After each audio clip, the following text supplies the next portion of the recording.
Friends, ഇന്ന് fathers day ആണ്. എൻ്റെ അച്ഛന് ഞാനൊരു ഗിഫ്റ്റ് കൊടുത്തു.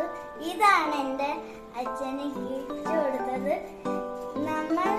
ഞാനാണെങ്കിൽ കുറെ വരച്ചു, കുറച്ച് ഹാർഡൊക്കെ പെട്ടു. ഇത് രണ്ടും ഞാൻ വരച്ചെടുത്തു. കമന്റ്സിൽ പറയും നിങ്ങൾക്ക് ഏതാണ് ഇതിൽ ഇഷ്ടപ്പെട്ടത്, ഫസ്റ്റ് വണ്ണാണോ സെക്കൻഡ് വണ്ണാണോ എന്ന്. എനിക്ക് ഇതാണ് കൂടുതൽ ഇഷ്ടപ്പെട്ടത്. പിന്നെ ഇത് രണ്ടും എനിക്ക് ഇഷ്ടപ്പെട്ടു.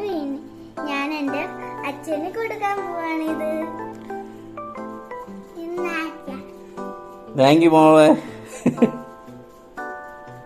അടിപൊളിയായിട്ടുണ്ട് രണ്ടും. Thanks. Honey, see you, look at